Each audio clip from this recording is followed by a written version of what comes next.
So welcome our first attendees into our session this morning. And we've just got another minute before we start. So I'd like to welcome you just to make sure you're feeling relaxed and hopefully you're feeling comfortable and you've got a space where you can be by yourself and feel relaxed and focused as we prepare for the session. Welcome Trish, Nadia, Lynn, Ashling.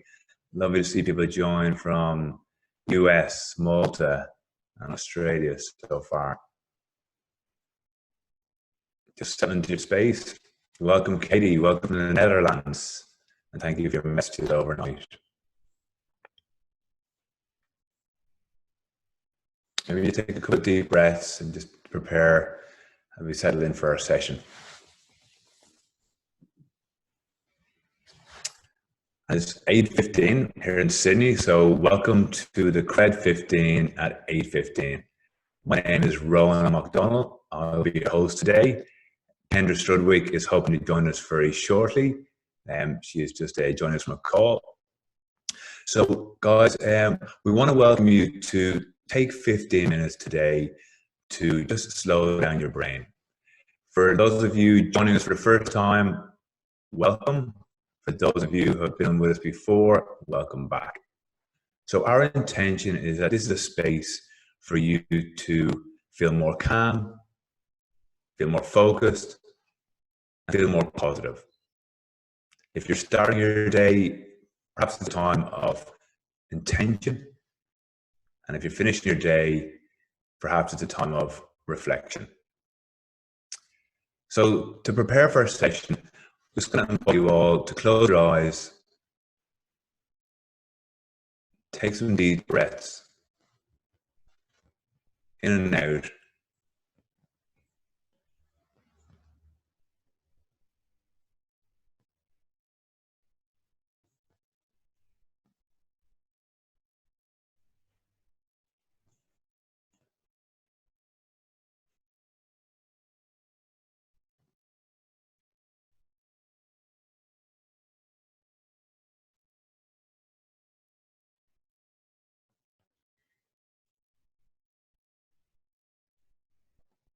And welcome to our session. In terms of housekeeping, we do want to make this as interactive as possible. So we would invite you to, after some reflection exercise, to type your responses in the chat box. For those of you who are joining us on Facebook Live, please just take some time to reflect, or if you have some paper, please feel free to note down the answer. Okay, so we're going to start in with our exercise, which helps us arrive to the present and understand how we're feeling at this time. For those of you who are familiar with this exercise, and what we do is we want to use this exercise to help notice what's going on in our brain at this time. Some of you may want to think of it as understanding what's the data that's happening, and use that data in your body to help understand what you could do with that information. So I'd like to invite you to think about a word or a couple of words that describe what you're feeling at the moment. Again, our rules are you can't say good, bad, okay, or busy. So I invite you to take about 30 seconds to think about the words that describe how you feel.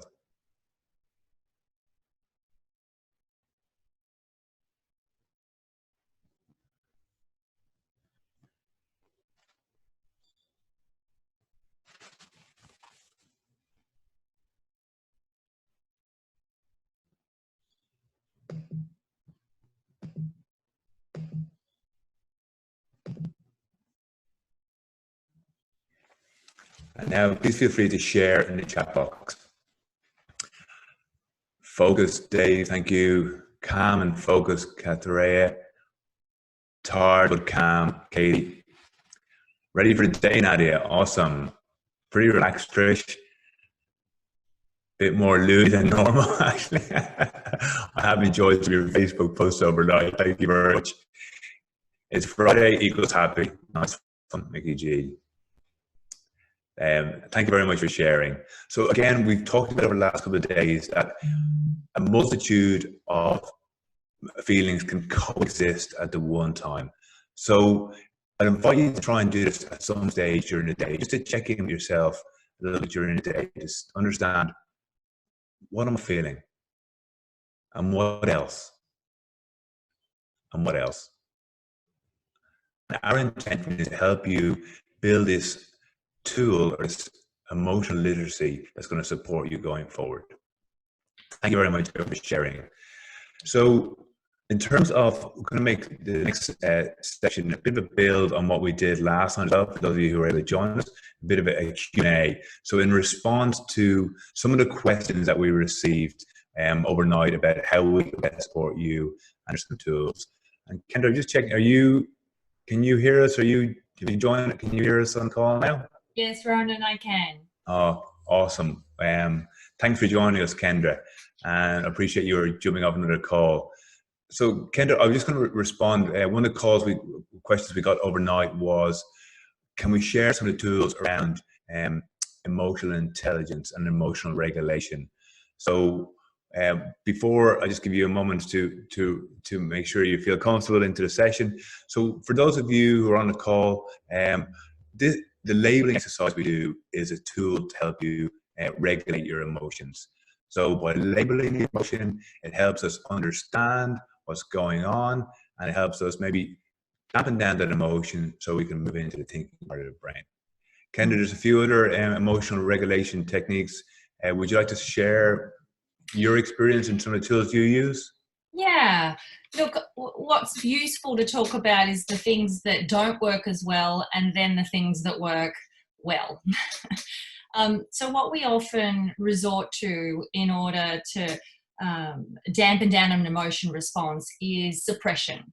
So we suck it up, or we soldier on, and we ignore some of those signals and emotions. That can be physically taxing. So it's not a great option to do, but it's what many of us have learned to do over the years. The other thing that we do is expression. And there's healthy forms of expression and not so healthy forms of expression. Expression could be exercise. So one of the things that we encourage you to do each day is move. And when you move your major muscle groups, you metabolize some of the adrenaline and the cortisol that's been built up during the day. So expression can be movement. Expression can be reaching out to a trusted friend and having a conversation. Sometimes those conversations can be whinge fests or pitch fests. And when we do that, it's contagious. So we take our emotion and we lump it onto the other person, who then leaves feeling less centered than when they started that conversation. So there's many different types of conversations we have.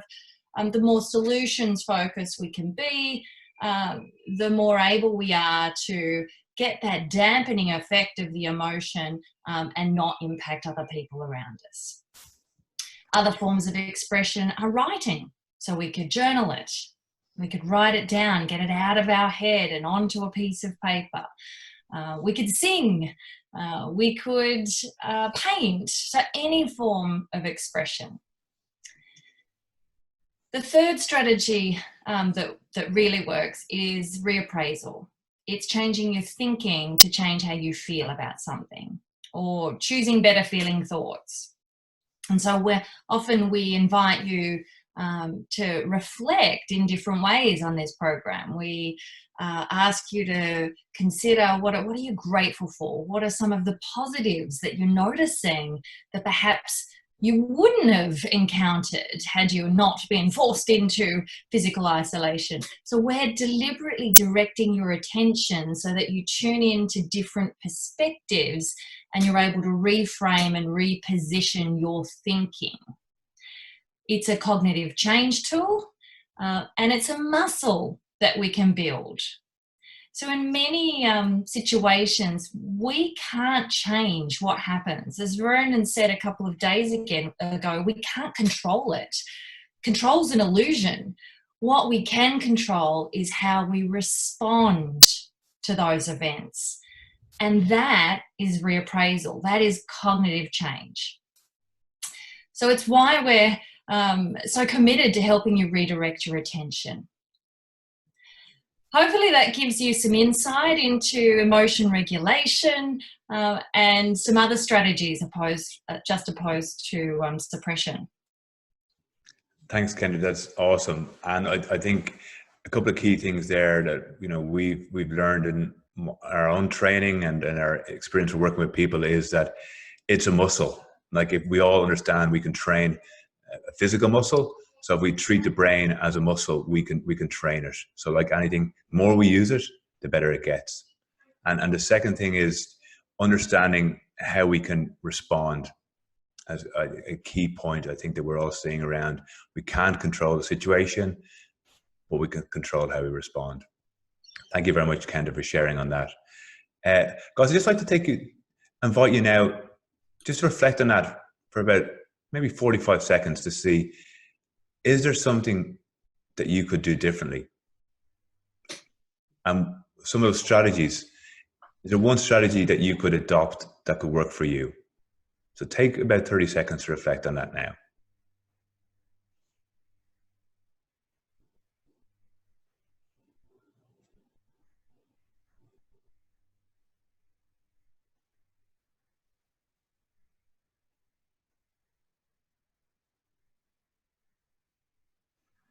And if you'd like to, we'd invite you to add any responses or comments to the chat box.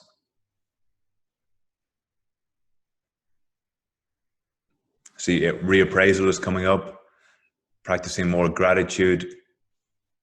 Yes. Acknowledging yourself for what you've achieved. Yes, I think that's a great strategy. Patience. Thanks for sharing that, Dave. I think we're all tested to limits at the moment. I'd like to try more journaling, actually. Presence.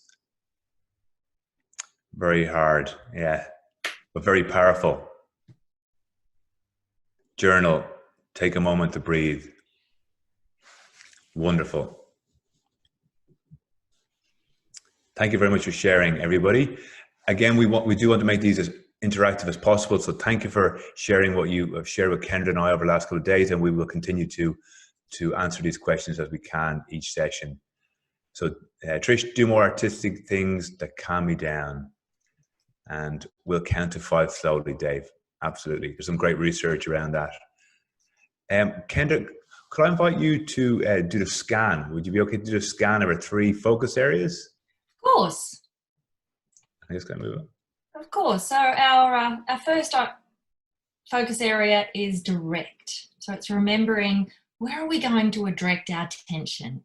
Given it's the morning for us, on a Friday morning, we've got one day perhaps left, one work day that we might want to make today count.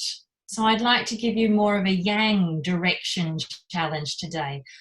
If you had one single point of focus, what is going to be the best use of your focus and time today? What's your commitment? What is it that you want to achieve? And take 30 seconds to commit to that.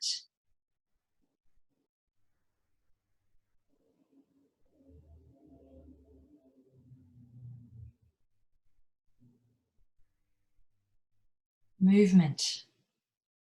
Just 15 minutes a day can significantly impact your mood. So how are you going to move today?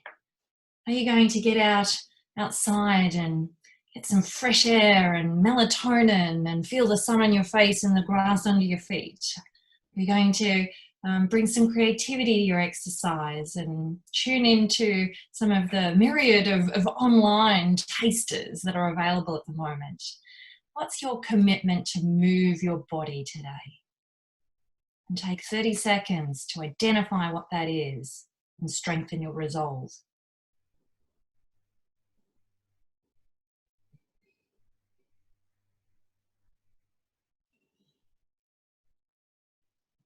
And the third pillar, connect. Now we've been calling it social distancing. Let's refer to it more as physical distancing. We may not be able to get belly button to belly button with those we love, but what can we do to connect connection, with the quality of the connection, not the quantity, the quality. So sometimes that's about increasing the level of intimacy and depth and vulnerability in your interactions. So if you focused on increasing the quality of the connection with just one person today, what would you do differently? I'll give you time to think about that.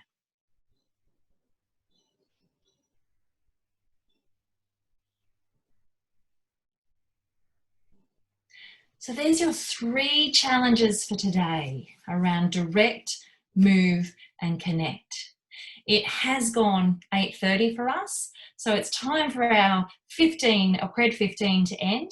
Thanks so much for being here, folks. We will be back same time, same channel tonight at 5:15 to keep you honest and see how you went. Thank you, everybody.